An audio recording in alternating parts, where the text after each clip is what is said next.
I'm going to start off with the Akashic field.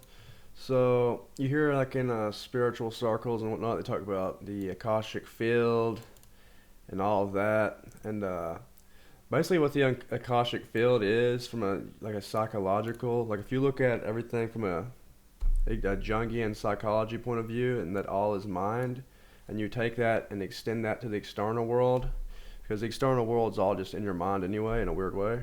But it comes through your senses and it's processed in your mind. But anyway, a lot of people like refer to it as the Akashic field. I don't know what I just did. But really, the Akashic field, and like in Hindu philosophy, it's described as the all-pervading invisible field that contains the record of everything, like a cosmic database of all knowledge, experiences, and ideas.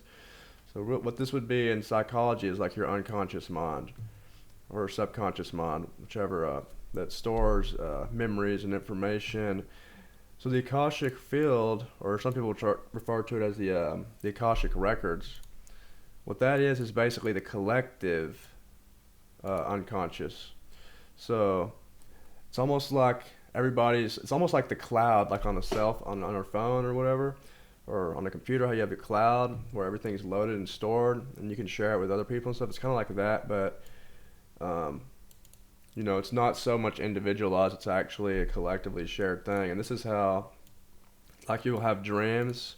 For instance, like I've had dreams where I've had literally words of a different language that I've never even heard before, and then I'll go and type in the word. Like literally 2 days ago, I had a dream like that where I heard there was a freaking Sanskrit word in my dream, and I went and looked it up, and was super relevant. So it's like your mind can draw from this field here, and this is where people, like you hear, they go into a coma and come out with the ability to speak another language or play an instrument. And that's basically where they're drawing that. They're going into the unconscious, or the Akashic records, or whatever you want to call it, Hades, during that coma that they might be in. And same with dreams. So you can come out with dreams with things that are almost shared. And I think that's where how you can explain like how areas around the world have shared myths, like the flood and stuff. They're all drawing from the same field of awareness that's invisible but all pervading around the world, and actually just throughout the whole universe. So that's all we're going to say about that. And what do we got here? This is where the concept of angels and demons could fit, perhaps not as literal beings, but as energy entities or thought forms. Yeah, that's another thing. Like you look at heaven and hell, if you want to take it and like look at it from a psychological perspective. And I don't know if I have it near me, but you can kind of look at look at it like a cross. Like this is the here's a cross, and let me see. Like you have this cross right here, and this you can just kind of imagine this horizontal plane, or this horizontal line as like the physical plane. Then you have the spiritual plane that intersects and meets the physical plane, and you could call this upper level. You could call this heaven, which is like positive thoughts and dreams and imaginations, or if you done psychedelics, as your good trips and all that, and angels and whatnot. And down here would be like the hell realms with the negative, emotions and dreams and all that are scary, and lower vibrations, as they call them. So you can kind of use that symbolism. And I'm not saying that's what the cross means, but that's a good way to kind of visualize it. Because the spiritual and the physical plane like overlap, they touch, they meet. And that's where, that meeting point is where your thoughts influence, your thoughts and energy influence the physical plane. And that's where manifestation and the law of attraction and all that meet. So considering that all is in the mind, in a way, including heaven and hell, we said the question arises: do we create these demons and bad ideas ourselves, or do they come from somewhere else? Maybe it's both. In this way, the demons are our own creation, given shape and power through collective belief and energy. So, in a way, I guess what I was trying to say here is, like, collectively, since we all believe in demons and things like that, it's in a weird way we're almost creating that. And in one way you can kind of see that perhaps is predictive programming, as they call it, which is actually like creator programming, because they know that basically if you can get a lot of people like believing and putting their awareness and energy on something, they can manifest it. So not just demons. If you want to look at it like The Simpsons with the 9/11 and all this art that predicts the future, like Donald Trump on The Simpsons, and it may not be so much like the people say, oh, they have to show you their plans. The cabal has to show you it's in their rules. Like, I've never seen that, and I've studied a lot of occult texts and stuff, and I've never seen that anywhere. Someone can point me to an actual text that says that, do so.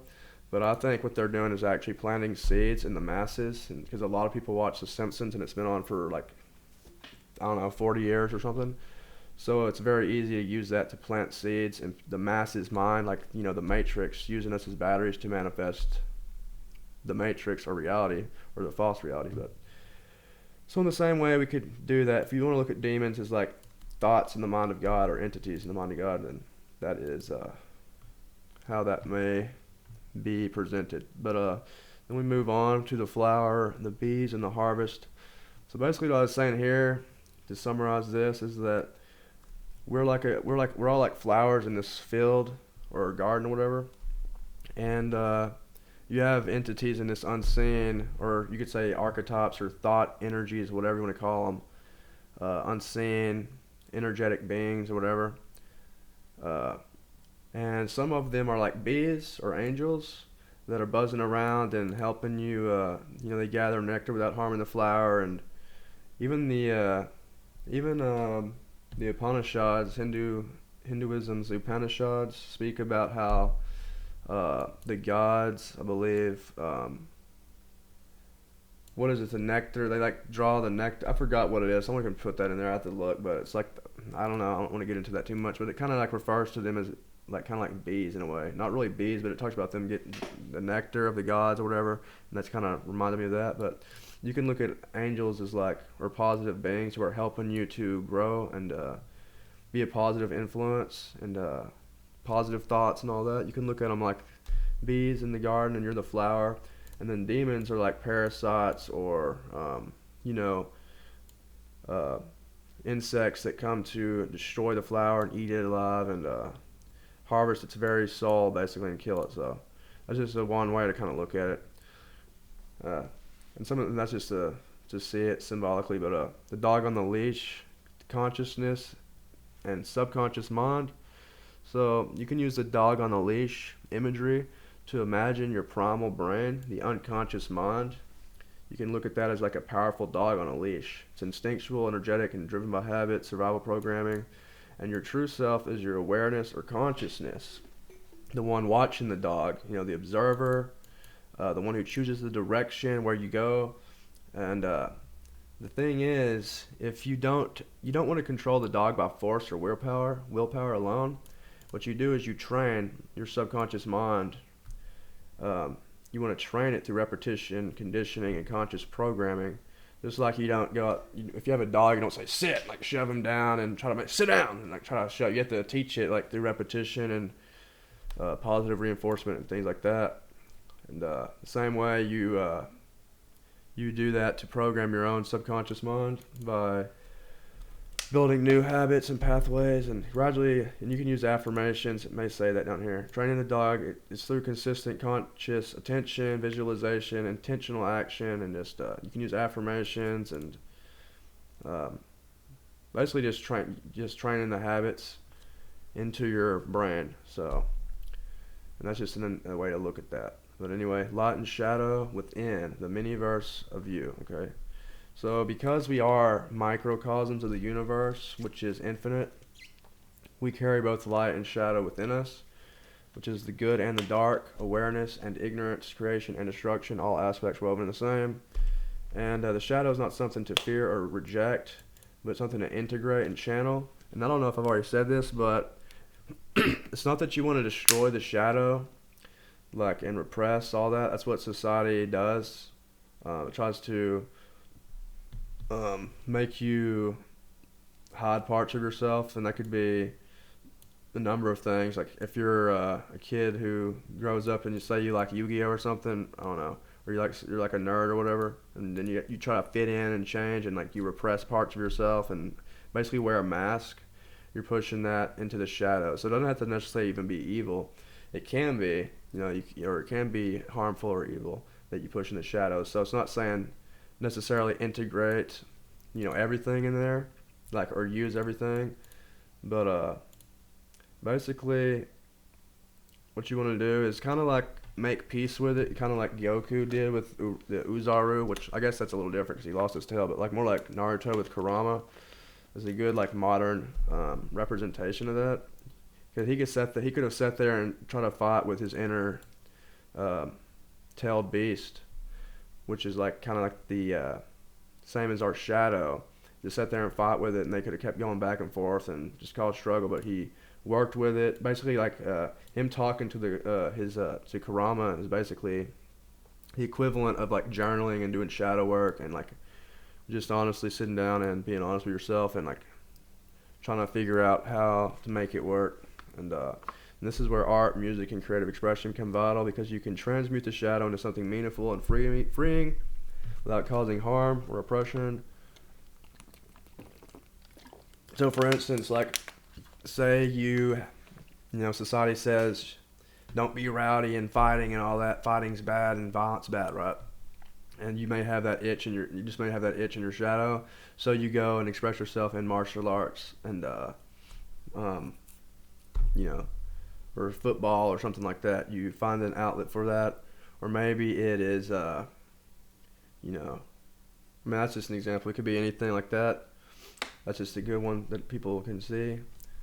Or competition, like maybe you have like a kind of competitive edge and you like to compete, but you need a safe outlet, so maybe video games could be that or something. You know what I'm saying? And a lot of art is like that, transmuting the shadow. Like blues music kind of takes like it's one thing I like about blues is it takes like a negative things and or even repressed or rejected things, and it can turn them into like almost like a positive, it alchemizes. So that's one way to look at that, how to integrate the shadow and see the light and the shadow within you. And to move forward, we have dark energy as chaos, the unconscious wildness within.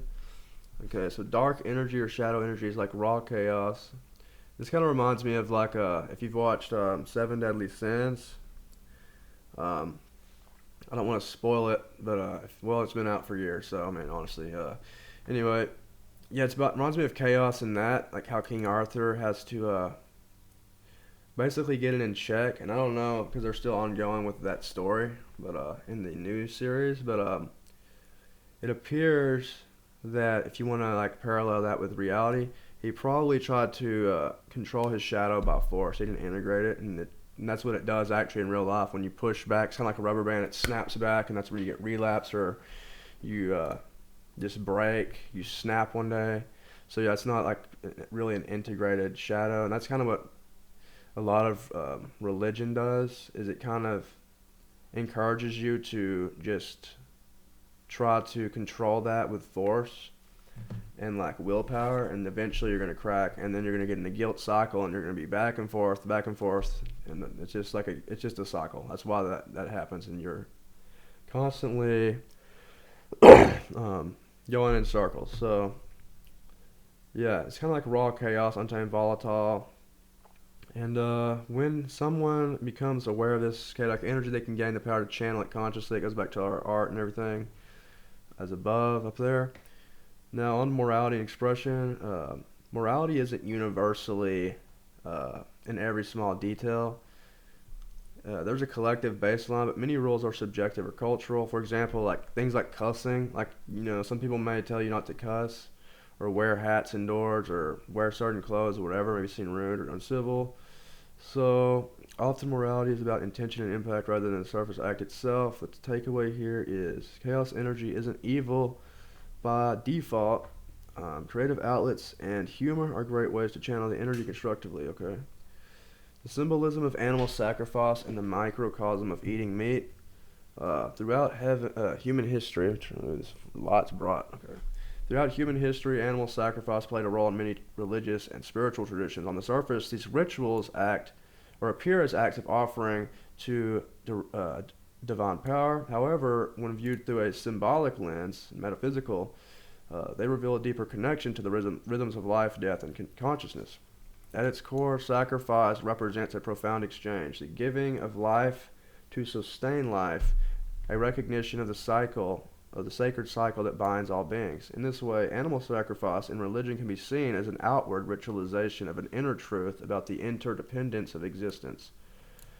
What if this ritualization extends into our daily lives in a microcosmic way? So when we consume meat, whether it be beef, poultry, or fish, we participate in a form of sacrifice. The animal that nourishes us has given its life, consciously or unconsciously, to sustain another. This act echoes the ancient altars where animals were offered as gifts to the divine, reminding us that sacredness of life permeates every level of experience. So, eating meat sparingly, understanding the microcosm invites a mindful approach to consumption rather than viewing meat eating as a mere dietary choice. We might recognize it as a spiritual act that carries responsibility. In many traditional systems, balance and moderation are emphasized, not to deny the cycle of life, but to honor it with reverence. Eating meat sparingly becomes a way to acknowledge the sacrifice without excess. This perspective suggests that the cosmos operates on principles of harmony and reciprocity. By minimizing unnecessary harm and embracing conscious participation in the flow of life and death, we align ourselves with the sacred order. The infinite nature of existence allows for many expressions of life, yet it calls to us to act with wisdom and respect. In this light, animal sacrifice is not merely a relic of the past, but a living symbol, one that encourages us to hold awareness of our interconnectedness, to honor the gifts of the earth, and walk gently within the vast web of being. And I guess what I was trying to say here is how, because at the time I was kind of like, like looking into like veganism and all that, and kind of just like thinking about that and how they perceive things, and then I like that kind of came to mind as like, well, even like they offer meat to even to God, like historically, and in a way I was thinking at the time, I was like, in a way veganism, it's interesting because they're all about like nature and stuff, but it's almost like they put themselves morally higher than nature, saying, oh, I'm better than nature. All the animals of nature understand there's a circle of life, and are humble enough to admit that, whereas people want to say, oh, I'm higher than nature, I'm more moral than nature as God made it. I don't have to eat meat, even though I have canine teeth in my mouth, and like it's literally, like a lot of people say it's actually healthy for you. You can, and actually, I tried for like veganism for like a couple months, and like literally you cannot do it unless you supplement. So, because your body, like you can't even get all the nutrients otherwise. So I guess what I was looking at here is I think that this was kind of like it was showing like how meat was a sacred thing, like eating meat. And if the divine's within you, it's almost every time you eat meat, it's almost like sacrificing meat to that, giving a sacrifice to the divine spark within you. It's kind of how I'm looking at it, like like if you had an altar in your mind or whatever, and every time you eat meat, it's like you're given to that inner divine. But at the same time, they also didn't do that like all the time. It was in moderation. So personally, I'm eating meat in moderation, but I eat mainly fish and chicken, but yeah, that's what I was just kind of thinking about, like how veganism, and that's not to, like if you want to be vegan, that's all good, but I don't think it should be a moral decision. It shouldn't be based on morality, because personally, if you think about it too, like if you're a fish, for instance, or even like a deer, like a lot of people, because a lot of people around where I'm from know about deer and stuff and hunting and everything. I would much rather, if I was a deer, be shot by a hunter and put down in my spot, than be wandering through the woods and break my leg jumping over a fence or something and be eaten by a coyote slowly, or get parasites and die slowly, or starve and die slowly, or be a fish and be chewed up by another fish. Like I guess what I'm saying is there's worse ways to die, and in a weird way, I know I would look at it as a favor if I was the animal in some of these cases. Now, being farm raised is a totally different story. I'm against that, like farm raised, especially the way they do it. Well, not necessarily all farm raised, but the way these big farms do it that are kind of, they don't really care about the animals. I don't like that, but okay. So you get the idea. So we're going to move on so we don't take forever. The symbolic soul of objects and the spectrum of light. So if you know about animism, they said how everything has a spirit. And basically what I was just saying here is that it's kind of like everything can have like well, let's look at it, how it works here. Basically it says everything around us, living and non-living, is a manifestation of consciousness. Everything's like spirit, kind of in a denser form, and can be understood as light vibrating at various frequencies. And the vibration gives rise to the qualities that we perceive, including the colors and energies inherent in all things. So, for example, a simple chair, while it may appear as an inert object, its soul can be seen, or its essence can be seen as the light vibrating at a frequency that we interpret as the color brown. Brown is associated with earthiness, stability, nature, and comfort, a reflection of the chair's function as a grounding, cozy element in our environment. And this was just some ideas, but this kind of extends to people and their auras. Like you say, people say they see others' auras or their energy fields emanating from them. And it's not, a person's aura isn't fixed. Apparently it shifts and flows, reflecting their internal state. So, for example, one day someone may have a red aura if they're passionate or driven or fiery, and the next day they may have a blue aura representing calmness, introspection, or bliss. And yeah, so some of this, I don't know if I said that in the last video. Some of this is kind of like just me, like just theorizing and stuff, or just putting my ideas out here. So, just some ideas. That's kind of what I was going for there. Anyway, and this is basically the same thing, I think, just a little more in detail. It's just like saying how your aura can change with your inner state. And I can't see auras or whatever, so that's just what based on people who say they can, that just kind of came to mind. Anyway, disagreement, judgment, and the mirror of the self. When you prefer someone or something to be different, when you say, for instance, I wish she would do her makeup differently, or I wish they would gain some weight, or anything like that, or make a judgment like they're ugly, you're basically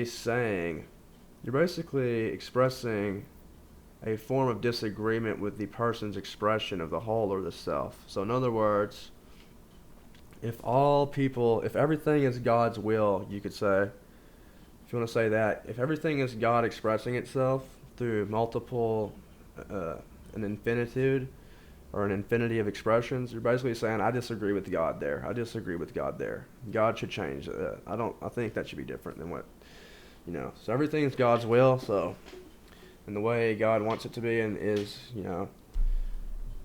God playing out. So if you disagree with something, that's, so really you want to accept things as they are. That doesn't mean you have to say, oh, that's good, I like that. But it's it's free will, you have to accept that. Kind of like you accept the weather. You may not accept or like that it's, 8 degrees outside, but you have to accept that and move on. You can't control other people, just like you can't control the weather, and you shouldn't try to.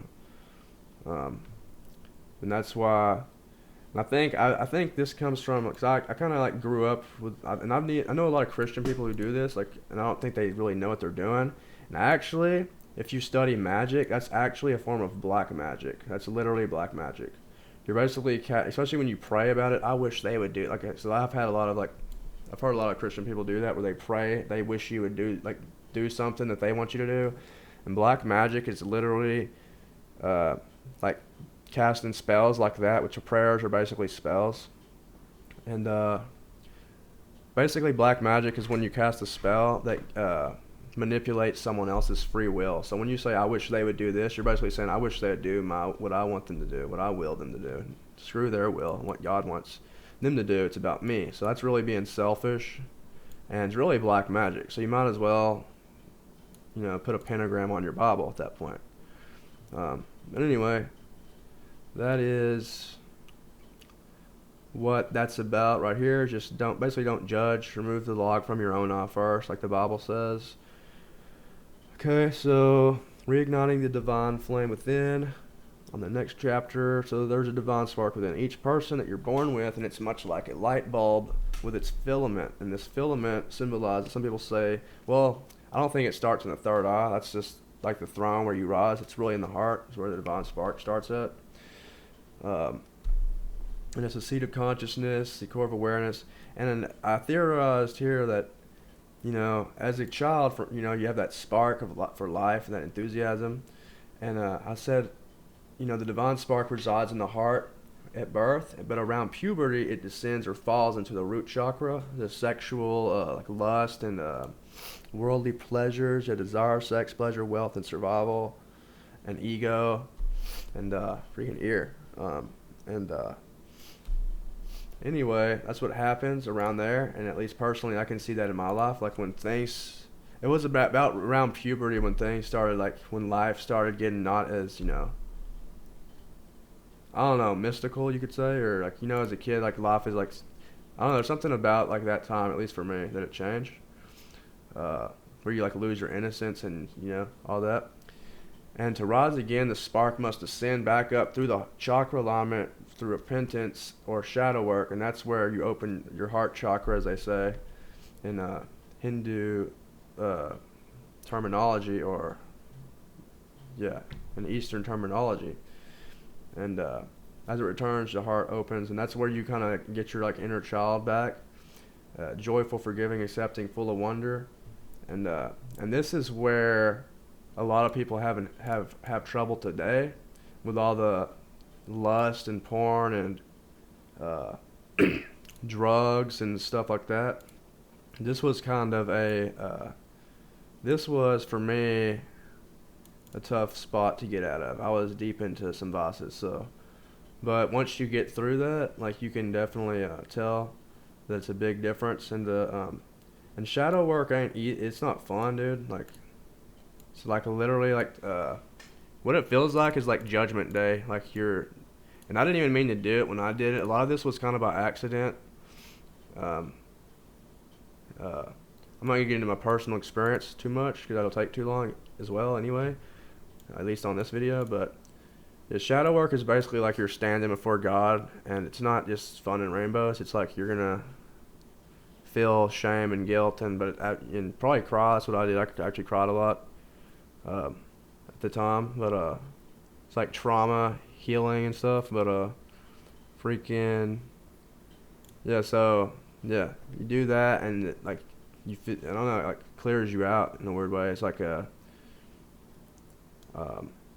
of reminds me of how some of these people talk about, I've never done it, but like ayahuasca trips and whatnot, how they'll like cry and stuff, and like they're like it'll like change them, but like it's almost like you're reborn again as a and it's like you get your soul back in a way. I'm not saying do ayahuasca, but because you don't need any drugs at all to do it, or anything like that.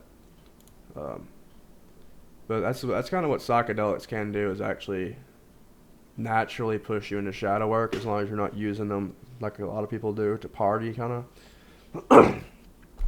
of. And this is where the sacred secretion truly begins. And if you know about the sacred secretion, there's like a theory about the like there's an oil produced in the brain, the Christ oil, and I'm not going to get into that too much, but this is what that is referring to. I don't know if there's actually literally an oil in your brain. I don't know.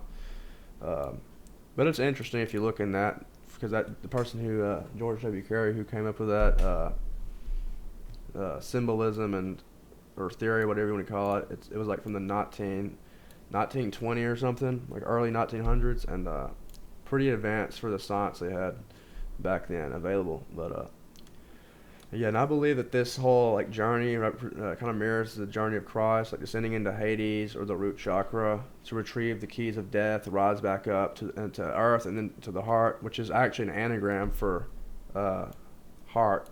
Literally, you can make heart exactly with those letters. And then he ascends back into heaven, or the throne up here, heaven in the mind. And this is what alchemy is actually about. It's not about a bunch of dudes stirring stuff in a pot in medieval times. That was all symbolic. Now, some of them back then probably, you know, with their greed and, you know, lust for money and all that, gold, they picked up alchemy, and that's where it got twisted into literally gold. It's not about literally turning a metal into gold. It's about turning your soul into gold, like from coal to diamond. But symbolic. But and that's the also, I don't know. It's I mentioned it later on, but that's the Holy Grail too, which is behind your nose. That's why they never found it. It's all symbolic. It's that's the collective unconscious. In other words, a lot of these myths and legends, once you look at it look at myths and legends, and even like anime, like you can see it in anime and movies. Like I'm telling you, like everywhere. And once you see it, like once you look at it like this, you'll see it everywhere, and you'll say that's how God talks to you. It's through the unconscious mind, and it can be personal. It can be shared and personal, and yeah, it's like and you can't fake it. Like it's like there's like a level of authenticity that it has to where someone can't fake it, or you know what I mean when you see it. Just kind of just understand what I mean by that is that basically God is the great artist, and He can speak through art.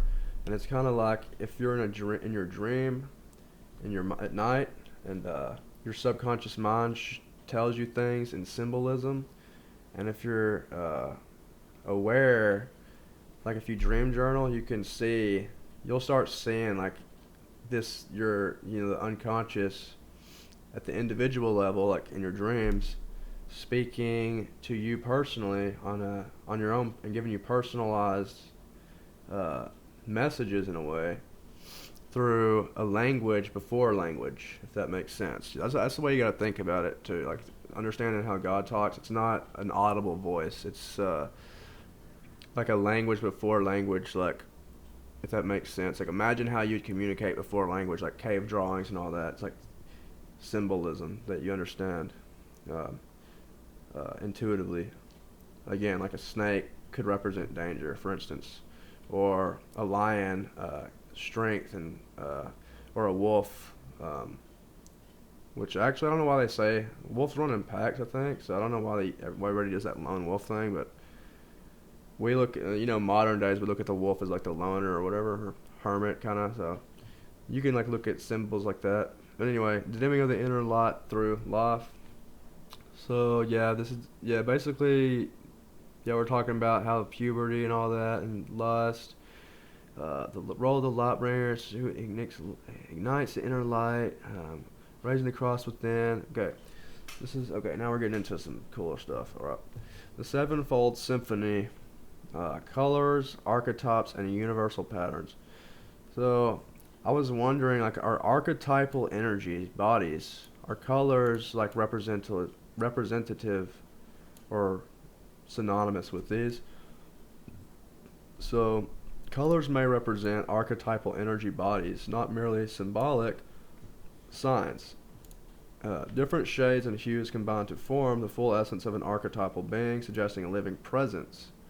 So the reality of archetypes, and you can like replace archetypes with like spirits, like there's 7 spirits of God in the Bible.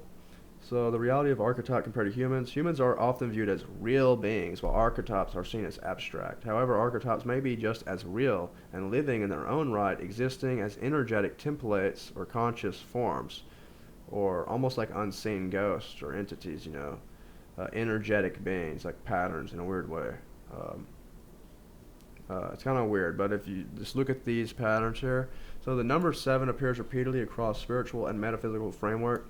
So again, you have the 7 spirits of God, which this is what kind of caught my attention a couple years ago. It was like 7 spirits of God, and I saw like there were 7 archetypes as well. In one of the models, there's 7 archetypes, and the other there's 12, and we'll get to that I think in a minute. But there's 7 spirits of God, and they're like warrior, sage, scholar, priest. I don't know if I'm getting them probably mixed up, but there's like different spirits or archetypes.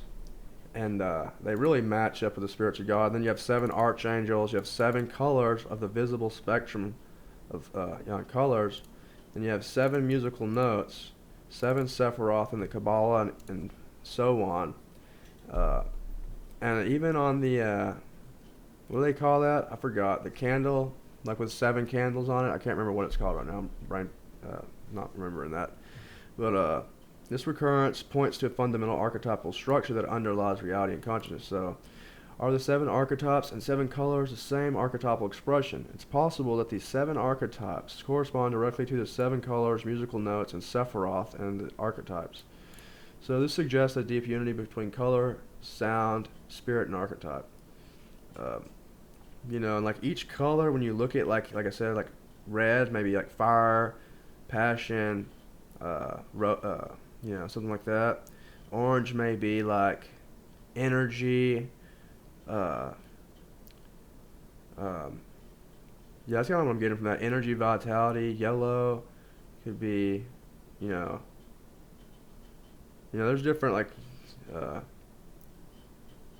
um, archetypal. And I think I actually have a diagram down here, so it's more 1, 2, 3, 4, 5, 6, 7. Okay, the dreamer, the witness, and the self. And here's another thing too. You have the 7 spirits of God, which Christ encompasses, right? And it says Christ will return on the clouds, and a rainbow, literally. So this is like literally Christ. And in a weird way, that's like God's promise to us. So this is Christ right here, if you want to look at it, because Christ contains the 7 spirits of God. And and also he's always depicted as shining a white light. His hair in Revelation is white, which is a combination of all the colors. That's why white is so associated with holiness and Christ, is because it's the color you get when you blend all the colors of the rainbow. So, moving on, the dreamer, the witness, and the self, exploring the core of being. So, who you really are is not the body or the mind. That's an illusion. That's your vehicle. What you really are is pure being, the observer, the witness of all experience.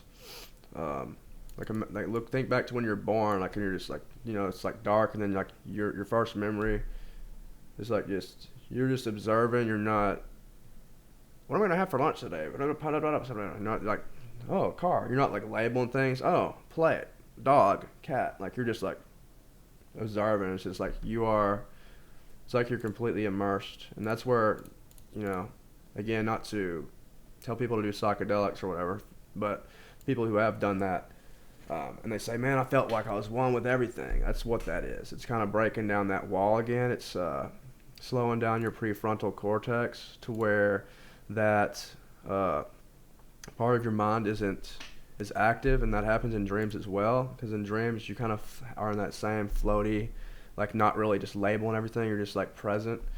So that's kind of a way, that's who you really are, just pure awareness or being. You're the dreamer, the conscious entity that perceives and imagines. The dreamer and the dream. To dream, you must first perceive. Perception is the gateway to dreaming. The dreamer contains the entire content of the dream, all images, thoughts, and feelings within their mind and energetic field. So, the role of the witness, we are the witness to expressions of projections of consciousness. So this self, or the self, can be seen as simultaneously, so basically your true self. Let me actually do that. This is how it's usually capitalized in like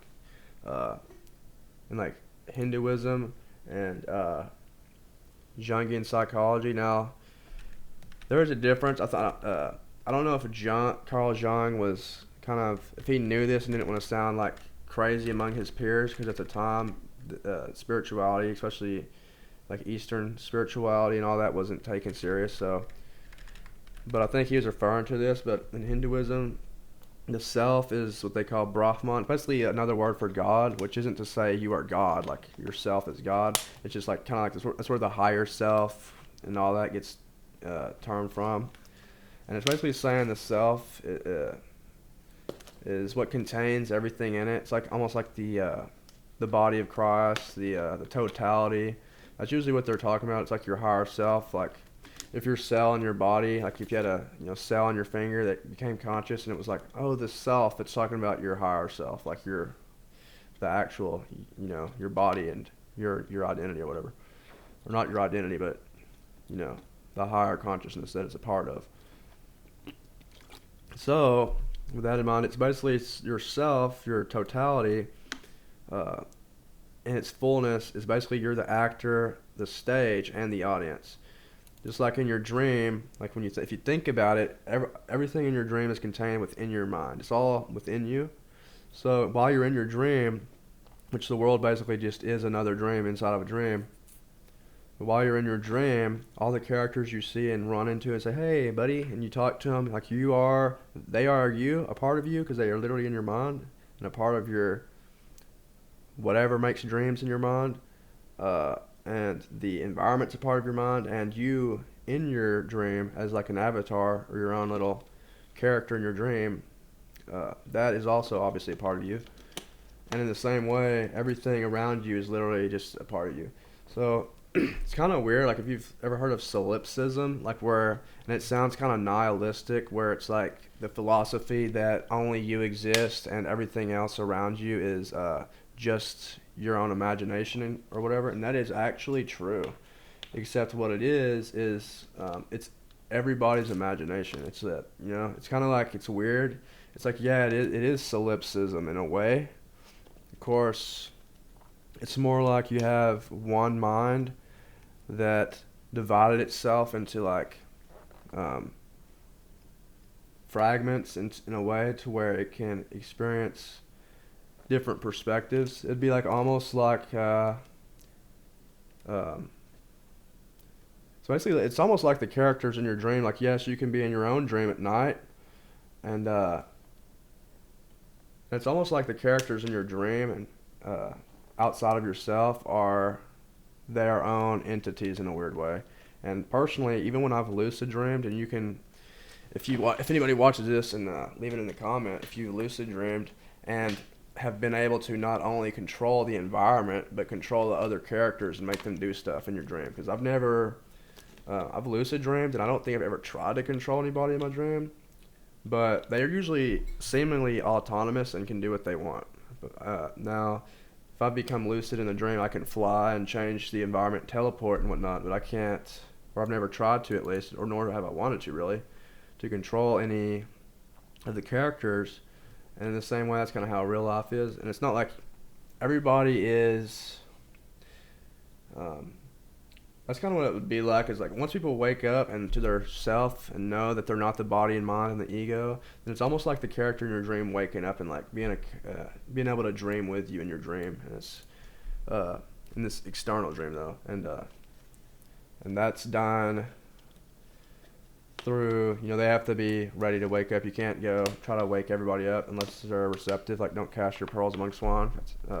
People want to hear, like, you're not going to try to argue with people, in other words, and to like believe in this. But anyway, there is that. I'm not going to harp on that too much. And here I was talking about like how conversation on impulse, energy, and substitution. So you hear a lot about semen retention in spiritual circles. So masturbation as misinterpreted energy release.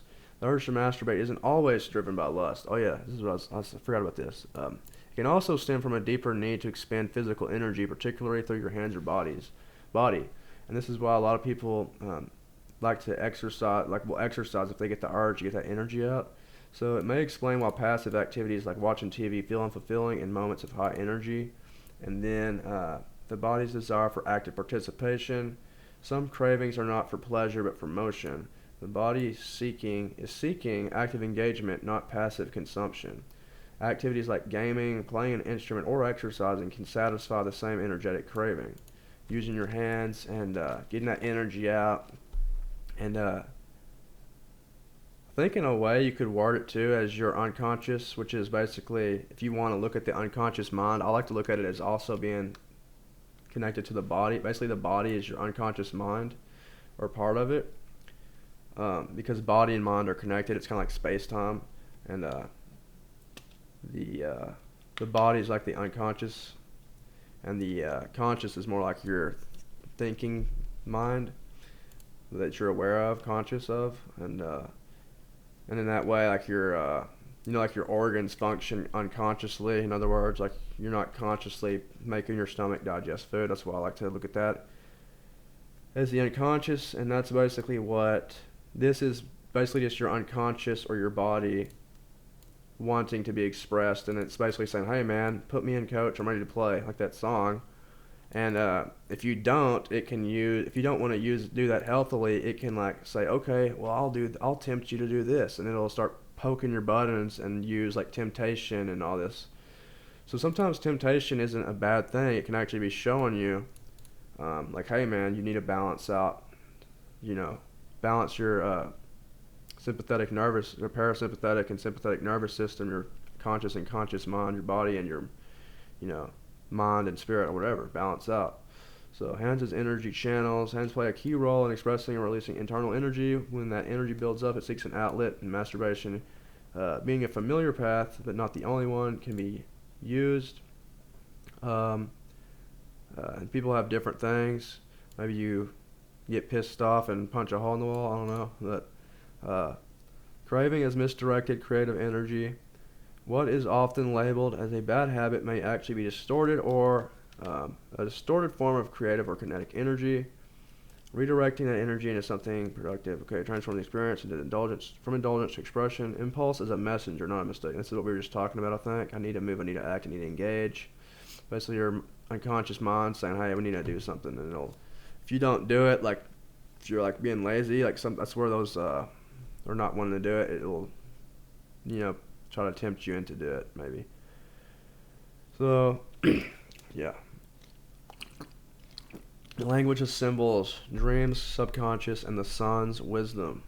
So reality, we talked about this as a dream and symbol, always like a dream, and the subconscious mind communicates through symbols, original language before words. Think of cave drawings, hieroglyphs, and ancient symbols with primal symbolic language that echoes throughout time.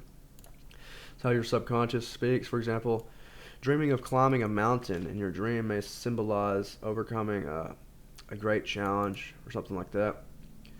Messages from, and this is an example from the external subconscious. So I had fasted, and I was doing like a spiritual fast a couple months or whenever I wrote this or whenever. And when I left my house, after I was like on a 3-day fast, like a water fast. When I left my house, like the very first vehicle in front of me was an 18-wheeler, and on the mud flaps it had I am on each mud flap. So it read like I am, which is basically, you know, saying I am, which is I am the witness, the conscious awareness, the watcher, the observer. And that's kind of how like your outer world, where you get synchronicities. That's what synchronicities are. Is your external subconscious speaking to yourself. So like if you're in a dream and you have like I said, that mountain, like say you have a job, or I don't know, I'm not gonna get into that. You know what I'm saying though. It's basically like the outer dream speaking to you. That's what synchronicities are. It's the subconscious externally. So sunlight as the messenger or source. I had an idea. Someone else kind of inspired this idea, but it made sense at the moment. And so sunlight, if it's the heart of the universe, and it's energy from the source, it provides life and everything else, just like the heart generates life. And it also, if you don't know, the heart sends more, has 40,000 neurons in it, and it sends actually more messages to the brain than the brain sends to the heart, which is like more of a recent discovery. So like the heart has its own memory, its own way of thinking that science doesn't fully understand, and it's that's where your intuition and stuff comes from. And intuition and like artistic inspiration and stuff like that, or downloads, is like some spiritual people call them, or insights. So in the same way, on the external, as above so below level, the sun is also beaming downloads into you. And this is why people may have worshipped the sun in the past, but also, where was I going to go with that? Also, this is why terms like the Son of Righteousness appear in the Bible, and why cross is symbolized by the sun sometimes. I don't know where I was going to go with that, but yeah, I was also going to say this is why, vitamin D is so important as well. And I don't know about vitamin D, I'm not saying it necessarily gives you downloads or nothing, but I don't know. I'm not going to get into conspiracy theories, but some people are trying to apparently make clouds to block the sunlight, but that's another story. I'm not going to get into that. I'm going to move this down here so it looks better. Let's see. Look, every heart or every atom has a heart. So not only do you, as a human body, have a heart, but every atom in the universe basically has a heart, which is the nucleus, and it's dense of protein. It's a dense core of proteins and neutrons, and the nucleus acts as its anchor, much like the heart of the body, giving it gravity, coherence, and identity. Around it, electrons swirl, held in place by an electromagnetic force. And electrons, like the heart and the sun, also create their own electromagnetic field in actually like identical way. If you look at it, like look up the models of that, it's the same toroidal shape. So this is that interconnected, like you can't escape the spirit, like it's literally everywhere. It's in every atom. And below that, even, like that's not even the small, that you can't even get to it. Electron spin gives each one a built-in magnetic moment like a tiny bar magnet. Together, these create an electromagnetic field around the atom. So yeah, it creates a toroidal field structure, yes, like the human heart, like we were saying. Yeah, very similar if you look at them on a model, as above, so below. From atoms to hearts to cosmos or the sun, energy spirals and toroidal rhythms.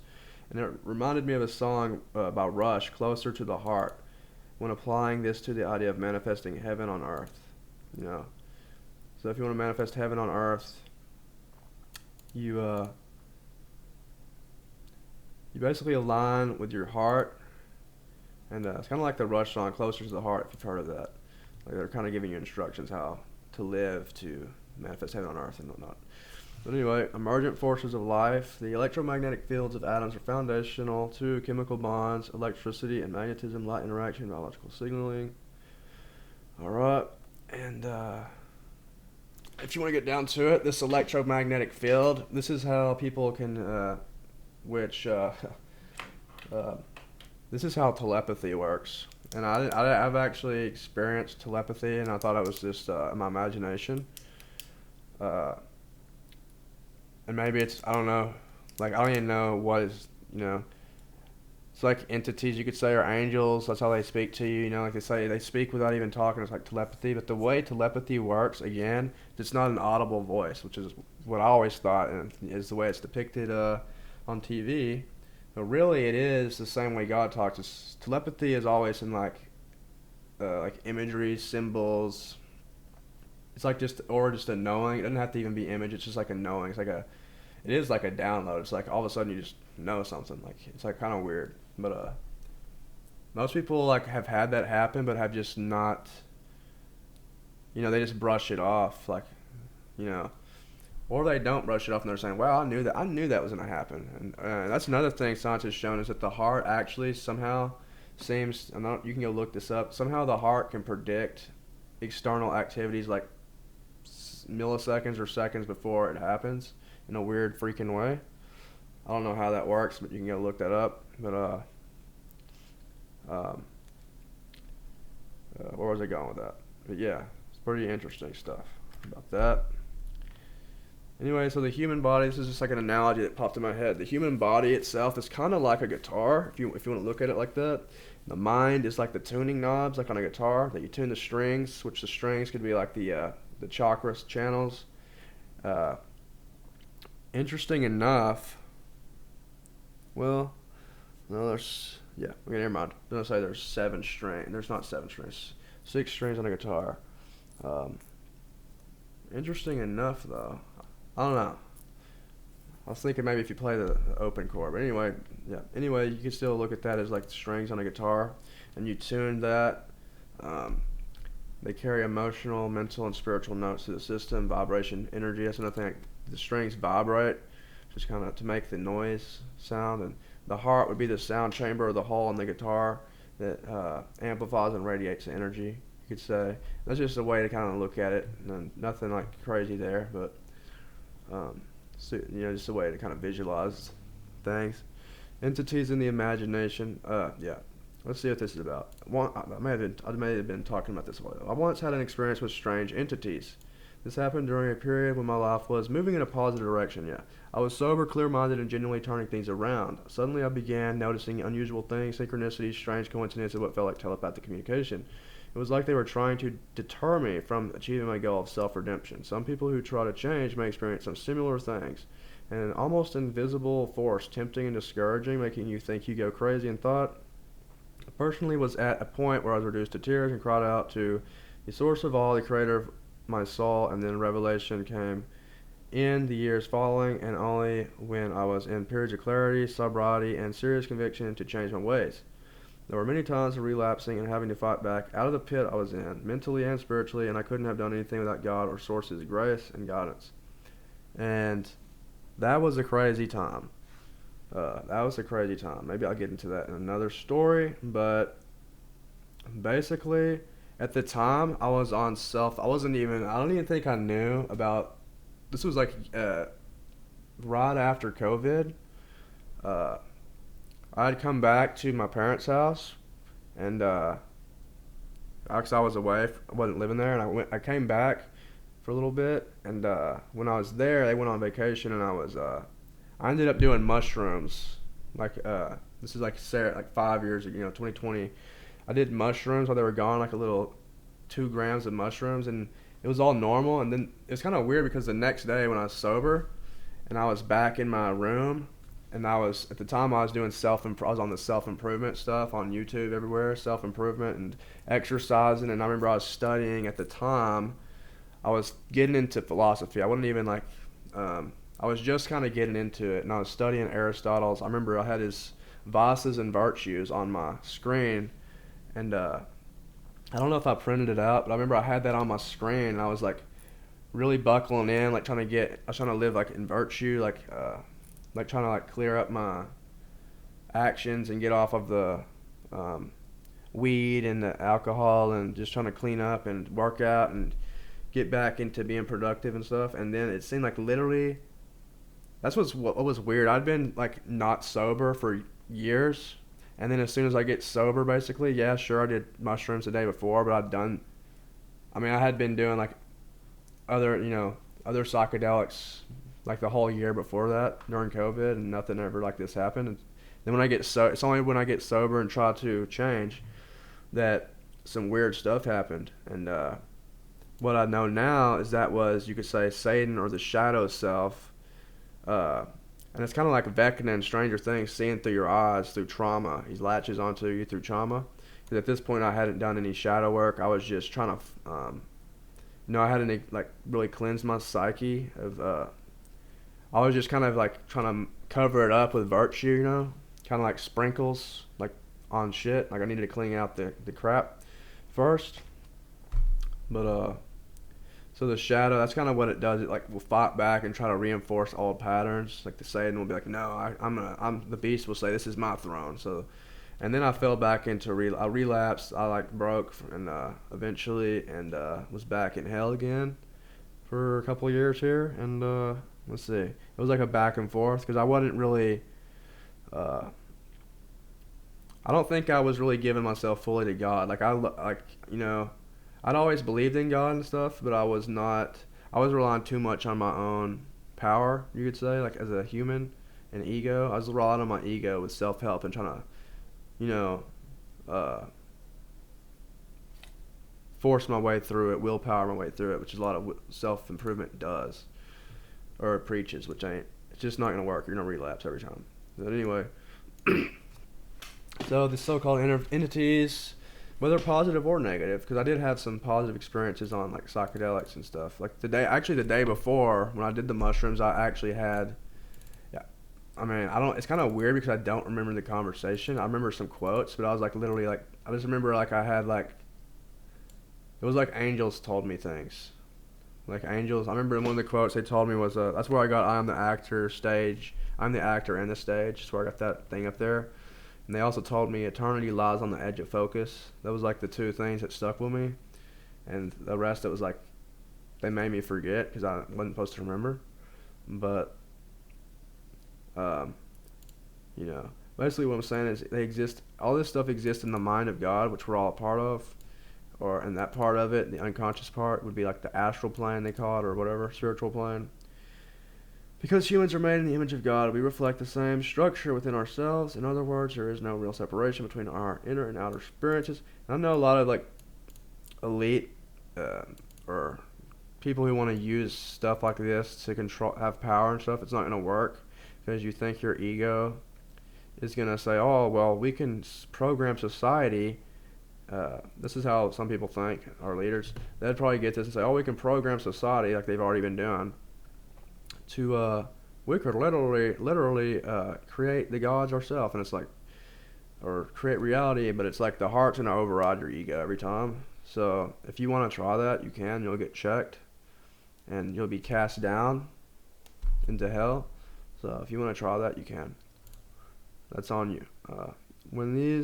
So if you're not in alignment with the heart, like God gives you free will and will let you do stuff, but if it's not in alignment with this, and then you're trying to be like a cancer to the body, it's not going to go well for you. So when these beings seem to manifest or communicate, it may appear as though they are crossing over from another dimension, but in truth, they are imaginative contents we have given form and life to, like neurons. We're like neurons in the mind of God, collectively co-creating reality. This insight has been known by both mystics and those in power, to positions of power. The mind is the matrix, the demiurge. In fact, the symbolism in the film The Matrix, where humans are portrayed as batteries, is true in a sense, not because we are literally plugged in and drained of physical energy, but because our imaginative energy, attention, and focus are what actually power this matrix of reality. Again, that's why they'll use media to plant thoughts, and they use symbolism. That's what they like to do. They won't tell you flat out. They'll use like images or a poster in the background, something you don't notice, and it slips, or something that person will say. Like, for instance, we get into it later, like how I'm locked in. Everybody says that, and that sounds cool to your conscious mind, but your unconscious mind, which speaks in like symbolism and imagery, when you hear locked in, like to me anyway, whenever I heard that the first time, I was locked in, I thought of a jail cell is what I thought of. Locked in a box. It sounds like containment to me. And that's how they cast spells. It's like through that. They get people to say things like that, and we'll get into that later, but yeah. By directing our thoughts and emotions, we either reinforce illusion and fear or co-create freedom, beauty, and truth. And this is why subliminal programming, Hollywood mainstream media, which is interesting because Hollywood, if you didn't know, Hollywood, the wands are made out of the wood from a holly tree, and Hollywood cast spells on the whole of society. That's what it's literally doing. They shape collective reality by hijacking people's imagination and focus through ignorance of this spirit science. Many unknowingly give their creative power away, and through that, they basically turn the collective God into the inverse, their dog or pet. That's what the elite do, what they want to do. Try to do. Won't last forever, but what some traditions call reptilians can be seen as symbolic of the default mode network and the more animalistic layers of the brain. Though humanity has evolved beyond these patterns, they still seek expression and control through deception and manipulation of thought. The Bible points to this truth when it says crucify the flesh, symbolically meaning the animal nature and conditioned mind. Instead, I don't know if I say this in here, but the flesh, the beast, why is it, and 666 is the mark of the beast. Why is it 666? Because carbon, which is the building block of all organic matter in the universe, or, the flesh, matter, it has 6 protons, 6 electrons, and 6 neutrons, which is something only God would have known at the time the Bible was written. And I know people will say, some people would look at that and say, that's not what they meant when they wrote that. And it's like, no. But who wrote it? Did the authors of the Bible write it?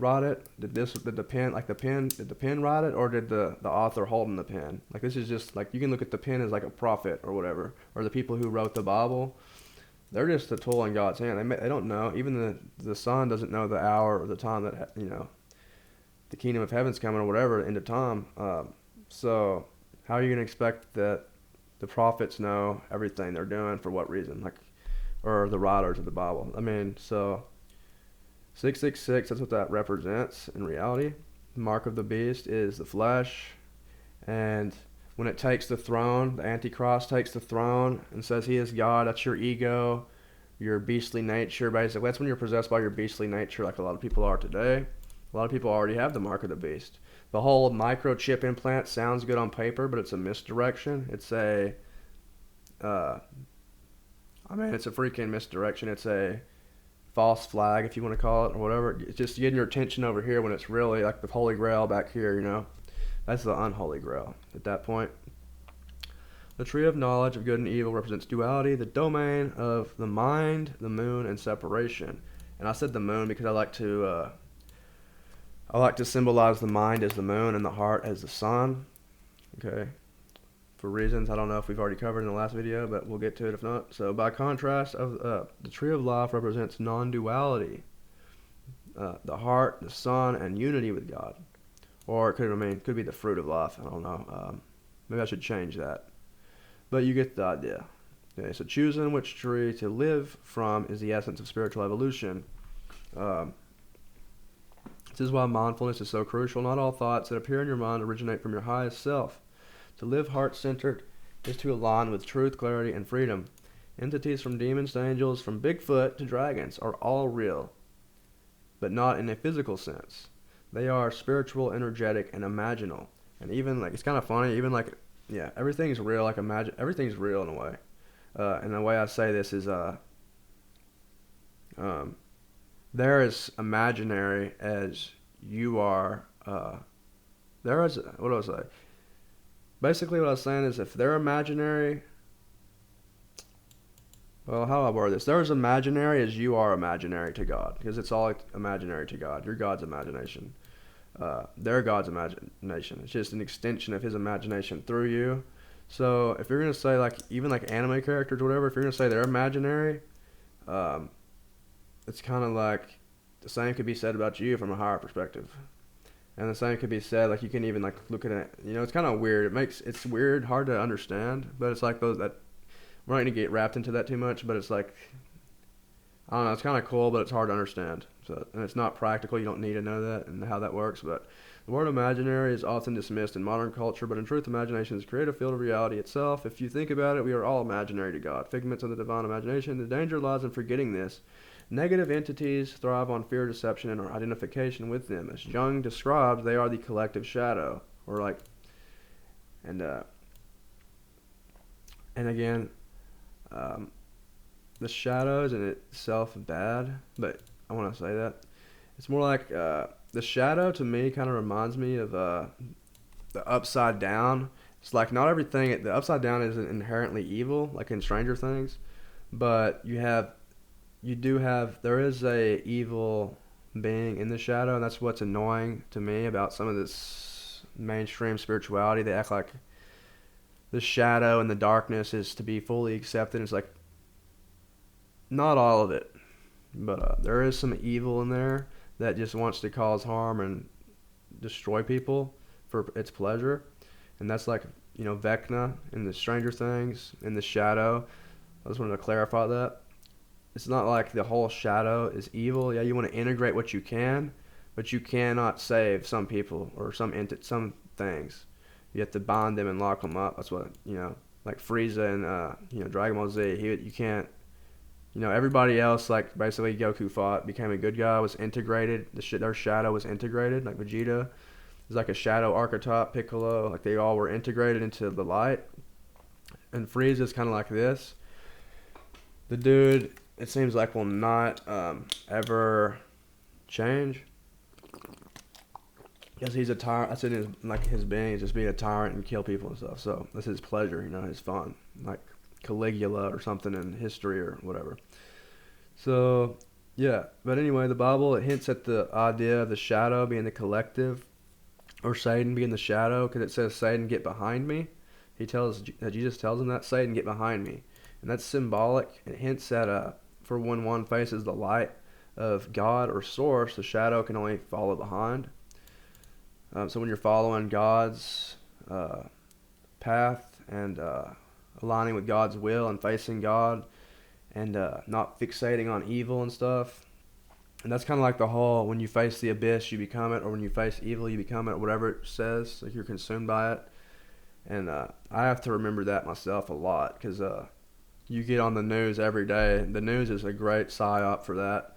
They all try to get you to pull your attention away from God, looking back. Where's the devil? Pointing fingers. Who's the Antichrist? Who's this and that? And they did a crime. Get them. And it's like the whole world is basically the book of the devil and the book of Job, or the elite are, or in the, the media and yeah, the world. The way the world's set up is kind of like the devil in the book of Job, like testing you. Like, are you gonna like keep your eyes on God and faith on God, or are you gonna doubt and have? If you doubt, like if you don't have, if you have any doubt, you're gonna be trying to fight against things instead of giving it to God. Like, and it's kind of counterintuitive, but it makes sense when you think about it and reflect on it. But we're infinitely more powerful than these shadow forces. True, with God's light.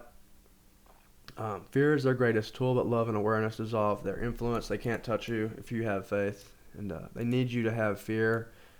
And it's similar to Vecna, he needs you to have, trauma or fear, whatever. I forgot exactly what he needs. Like, no, he needs like trauma though, to influence you. He needs an opening, and that's kind of their opening is fear, hate, lower uh,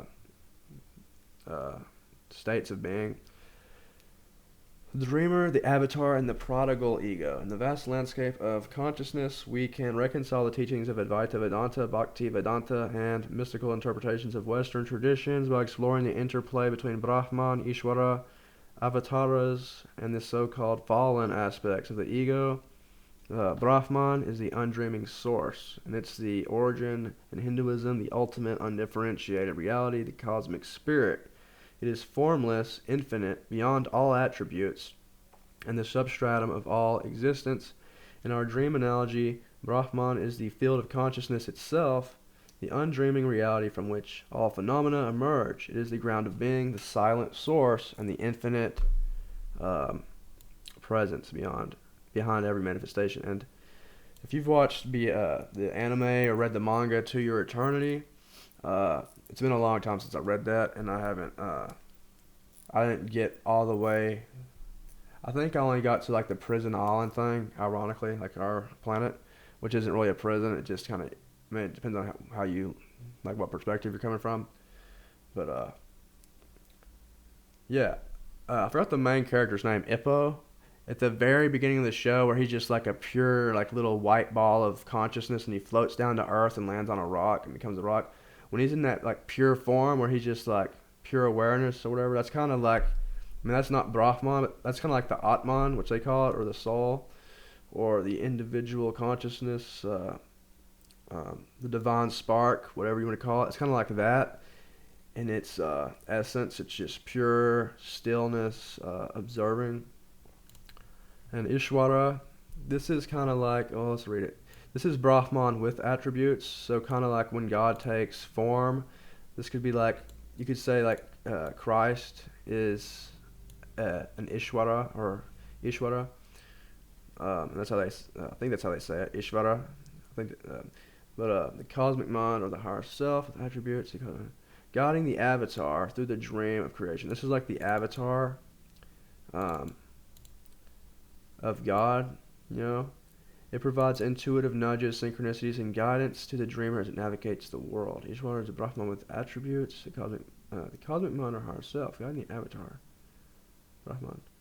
Okay. Oh yeah, so this doesn't have to be in the physical world.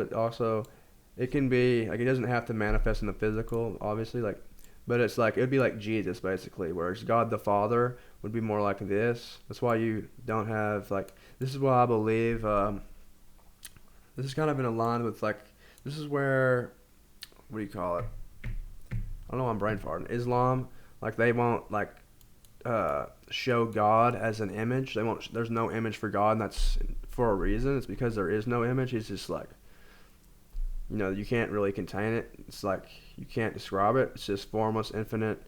Whereas Christ, like, would be more like, you'll be able to, it has attributes. So, and I don't know if they have images of Christ. I might not look that up right now, but, that's where that kind of comes into play. I guess if you can say it has attributes, it has You know, like even in the spirit, if you like have a dream across, he's gonna have you know, attributes. Um, so avatars, dream characters of the divine. Avatars are specific, localized expressions of consciousness engaging in the dream. They are the dreamer inhabiting a form, experiencing the world through a body and mind. The avatar is always lucid on a cosmic level, aware of its true identity as Brahman.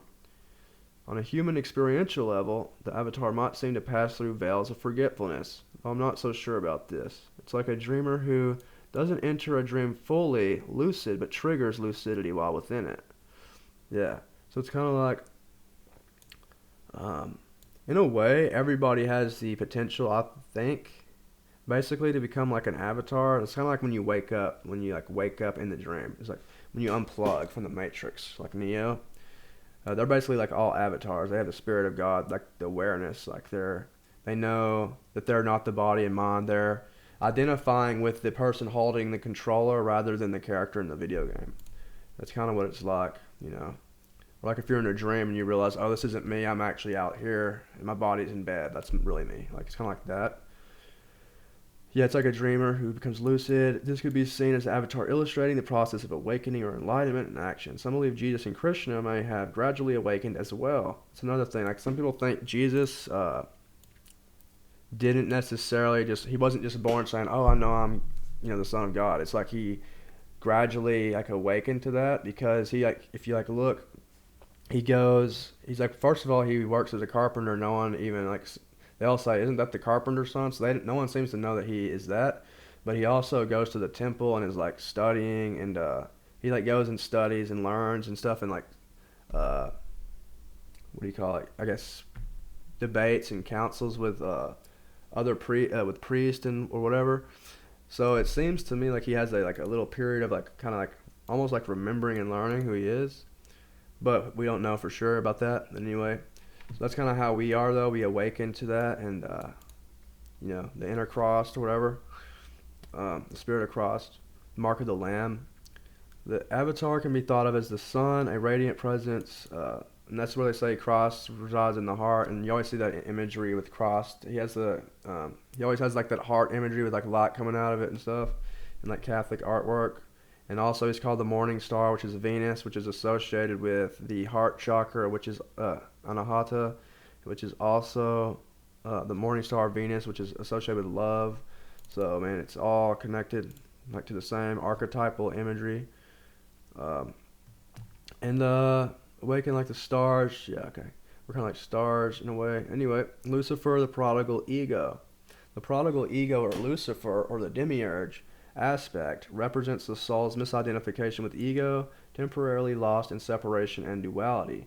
Like the prodigal son, this ego experiences the consequences of its choices and actions. Its eventual reintegration and recognition of its true nature symbolize awakening and non-dual realization. So when the soul, or localized consciousness, identifies with the ego and the body and mind, it may act in separation or in duality, creating conflict and drama within the dream. This is the demiurge state, as if you've read about Gnosticism, where the ego believes itself to be God, often arising from a misunderstanding of the all is God teaching. And that's where a lot of modern spirituality can be twisted when people take this, like the self, like I was saying, like in Hinduism, or this is where it can be really dangerous for people who like they read this stuff and then they get in their ego and think they're God and get a God complex. And it's not that you are God or like superior to anybody. It's more like God is you. Like it'd be like if you have a puppet on your hand and all of a sudden it turns around and looks at you and says, "I'm God." It's like, I'm whoever your name is. I'm blah blah blah. It's like, no, I'm that. It's like, what do you mean? And like you know. So it's kind of like it's just ignorant, but or if you're a video game character and a guy on GTA turned around and said, "Oh, I'm, you know, your name," like it's like, no, you're not. You're body snatcher. No. But anyway, skinwalker. What do they call them? Skinwalker or catfish? Whatever. Redemption is the reintegration of the misidentified ego back into the awareness of its unity with Brahman or Source. Good and evil are reframed as part of the journey of awakening. Every separated soul has the potential to return So, integrating perspectives, the spiritual journey can be mapped as follows: Brahman, infinite undreaming source; Ishvara is the guiding higher self; Avatar, lucid dreamer; central Lucifer, ego is the misidentified soul journeying towards awakening. Okay, I'm gonna skip through that. Okay, the unity of mind, body, and soul. Human perception and language often treat mind, body, and soul as separate entities, but in reality, they are all inseparable aspects of the same or the single continuum. Just as in physics revealed that space and time are not distinct but part of a unified fabric, so too are mind, body, and soul interconnected. Because all is just spirit. Like in your dream, like even the way to realize this is like in your dream, like you may walk up to like a tree in your dream and touch it, and it feels real, like in mass, but in reality, that's just like spirit. Like it's just energy in your dream. Just it's like you know, man, that's kind of how reality is. It's all just spirit. This is just spirit, like, and it's appearing solid. It's energy, and actually, science, I don't know if you say quantum mechanics, but science has proven that everything is basically vibrating in energy or whatever. So, though we often speak of mental and physical as separate domains, the mind and body are in constant interplay. Thoughts influence physiology, while bodily states influence mental states. Okay, stress, nutrition, movement, and posture are all examples of the deep reciprocity between mind and body. Their apparent separation is largely a construct of language and perception. Soul is spirit, okay? Or soul and spirit. Soul often thought of, okay? That's not too much. Okay, 369. Nikola Tesla once said, if you knew the magnificence of 369, you would have the key to the universe. So 3, now he never explicitly explained this, but this is what I kind of got from it. 3 is like the body, representing physical expression and action. 6 is mind, representing thought, harmony, and balance. And 9 is soul, representing higher consciousness and essential or universal essence of him. And I can't remember how I got these numbers. Maybe I should have put that in. Maybe I do. I don't know. As seen in this light, 369 is not a rigid hierarchy, but a symbolic map of the unified continuum. Each number points to the aspects of our being, but all 3 emerge from the same underlying reality. They remind us that we may talk about mind, body, and soul separately. They are expressions of a single interconnected whole. A unified perspective. From this perspective, mind, body, and soul are not separate things, but 3 expressions, kind of like water, ice, and gas. Yeah, kind of like that, really. They're all the same thing, just in different forms. Different vibrations. It's literally what a gas is. It's just like the atoms vibrating at a, and moving at a higher rate when it's boiling water. So that's kind of what that's all about. And this is where I was debating with myself, because I'd been a follower of Advaita Vedanta for a while, and then I was led to this for some reason. Really, I think it was like a synchronistic. I think I had a synchronistic moment with Kashmir, the Led Zeppelin song came to my mind, and I was like, I don't know, led me to this, but this kind of resonated with me more than Advaita. So for years, Advaita Vedanta has been one of the most influential non-dual philosophies in India and in the world. Its emphasis on the unity of existence and the transcendence of individuality has guided countless seekers. Yet, when examined closely, Advaita's language and framing can feel incomplete, even contradictory. Kashmir Shaivism, a parallel non-dual tradition from the tantric schools of Shaivism, offers a fuller, more life-affirming vision of reality. My own experiences, insights, and philosophy over the last decade align more closely, I believe, with this philosophy than with Advaita. Even though Advaita did serve a great entry point, and no hate towards Advaita Vedanta, I respect all these things, they all lend to each other and build each other up.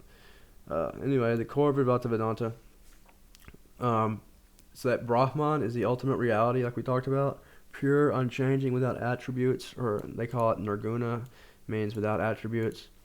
The world is Maya, or illusion, or appearance, or matrix, not ultimately real.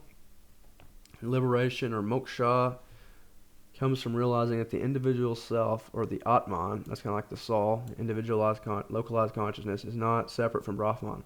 It's really not separate, it's just like the emergence point, kind of, because it is Brahman. Kind of like if you had a board with a bunch of light bulbs on it. It's kind of like the electricity underneath is Brahman, and the light coming on, it's still all the same electricity, like current, but it may appear as an individual soul, kind of, the light bulb. And really, it's the same essence for breath of God. It's all the same essence. So the teaching style often uses, like when you die, like that, you're back in the breath of God form. Like that is like in essence, like that's what I mean in essence. Now you still have memory and stuff, and I think you get to keep you'll keep that because I mean that's the whole point, is building a heavenly body so you can be a part of God's family, and you know, because God don't want to be alone and stuff. That's where people get scared of ego, death, and all that. It's not really, they should just call it ego rebirth because you're not like killing it permanently or nothing. It's not like that. It's not even really killing it. It's more like an ego baptism, really, if you want to put it that way. That's really what they should call it, but you keep the ego, but it's aligned with God. Anyway, moving on, getting distracted. Okay, neti, teaching style often uses neti, not this, not that, stripping away all identifications until only Brahman remains. So Advaita's strength lies in its precision and its uncompromising non-dualism, but its weakness is that it tends to dismiss the body, the mind, the world, and qualities themselves as unreal. Yeah, it'll basically say all is illusion, it's not real. This negation, and it's right in a way, maybe, but it's right at the essence, I think, but this negation can feel sterile, outdated, or even logically inconsistent. Problem of logic. Advaita claims that all is Brahman, yet it also can, oh yeah, this is it. It says everything is Brahman, but it also insists that Brahman has no qualities. But if everything is contained within Brahman, then qualities too must be contained within Brahman. That's what I was thinking at the time. Then I found Kashmir. Otherwise, Brahman excludes something, which creates a duality. In other words, Brahman includes qualities, or either he includes qualities which undermines the idea of it being purely nirguna, or Brahman excludes qualities which undermines the claim that all is Brahman. This paradox makes Advaita's position logically incoherent, at least to me. To illustrate, looking at my finger, I could say, oh, my finger is an illusion. But this isn't true. The finger is real. It's simply not the whole of me. It's an expression of John or whoever the person is, or Daniel. My finger is not Daniel. You know, like they would say, all this Brahman. This is Brahman. Like, maybe in essence, I guess, but still, in the same way, the world isn't an illusion. It's an expression of Brahman or of consciousness. And maybe that's just my Western mind. Maybe that's just the easy way for my Western mind. I think both of these may be right. It's just a way of perspective, maybe. But anyway, Kashmir Shaivism, also known as Trika or Shaiva Tantra, resolves these tensions. It agrees with Advaita that all is one, but it affirms the reality of the world rather than denying it. Its main teachings are Parama Shiva, or Supreme Shiva, the ultimate reality, equivalent to Brahman, but it is understood as both transcendent and immanent. So Parama Shiva is both formless awareness and dynamic energy, or Shiva, which is the awareness and dynamic energy, Shakti, and I believe this is like the material world, or matter. Shiva, Shakti, unity. The universe is not illusion, but the play or lila of Shiva and Shakti, which is I want to think this is often referred to as the divine masculine, and this is the divine feminine or feminine energy. Consciousness, Shiva, and its power to manifest Shakti are inseparable, like fire and heat. So you can't separate these two, kind of like space-time, body-mind. Recognition, Pratya Bijna. Pratya Bijna. Liberation is not escaping the world, but recognizing that one is already Shiva. Spiritual awakening is remembering what has always been true. So basically, realizing you are, spirit, awareness again, that awareness. Spanda, vibration. Reality is not static, but a living pulsation, a vibration of awareness expressing itself in endless forms. And that's shown with how everything vibrates in an atomic level. Affirmations of life, body, mind, emotions, even desires are all sacred expressions of Shiva. Nothing's excluded. Where Advaita negates, Shaivism affirms. So, multiple paths, different seekers awaken through different means. Pure awareness, energy, practices, ritual, or direct grace. Where Advaita says not this, not that, Shaivism too says this too, this too. The tantric dimension. Because Shaivism emerges from the tantric stream, it affirms even sexuality and desire as potential gateways to liberation. Sexual union is seen as a symbolic and literal enactment of Shiva, merging with Shakti. Okay, so it's seen as sexual union here is symbolic and literal enactment of consciousness, merging with Shakti or energy. Desire itself can be recognized as Shakti's movement, leading one back to Shiva. Okay. Instead of repression, Tantra teaches transformation. Energy, whether sexual, emotional, or mental, can be used consciously to reveal the One. A more coherent living philosophy. Kashmir Shaivism feels more complete than Advaita because it doesn't deny the reality of the world, qualities, or the body. It avoids the logical trap of claiming that Brahman is everything but has no qualities. Instead, it says, qualities are not outside the ultimate. Form is not opposed to the formless. The world is not illusion. It is consciousness in play. Advaita served as a doorway, helping to loosen rigid identification with body and mind. The Shaivism provides the house, a philosophy that embraces polarity, qualities, and the sacredness of extension itself. So, really, a way you can look at this too is how, like we said, 666 is the flesh. And I know the Bible kind of demonizes the flesh. The flesh isn't evil. That's the thing. That's kind of like, it's just saying don't let it rule you. Don't let Shakti lead. You want Shiva to lead. He take them. This is where the male leads. This is why that's like a historic, like a timeless thing. If the male leads. Where was I going with that? Oh yeah. Where was I going with that? Kind of brain farted just now. Your Shiva, your world is your play. Huh. Yeah, I forgot what I was gonna say right there, but Shiva, divine, he's like the masculine, the feminine. Oh yeah, I was gonna say it was like the mark of the beast and all that. The flesh itself isn't evil. It's just saying you want to lead with your consciousness, be aware, be mindful. Don't let your body lead you, which is this, just in different vibrations, energy, mass, matter. And that can also include the thoughts as well, energy. That's why you're the observer of thoughts. You are not the thoughts. That's why I say you're not the body or the mind. And in the same way, yeah, the body isn't evil. Because if you think about it, what is the body? Once again, it goes back to it is just, the body is literally just spirit. It's a part of the body of, like a part of God, of the infinite. It's just spirit that is vibrating at a different frequency, to be more solid. It's like kind of like ice is like vibrating lower or whatever than slower than gas. So it's kind of like that. It's not to demonize the body, and that's one thing I don't like.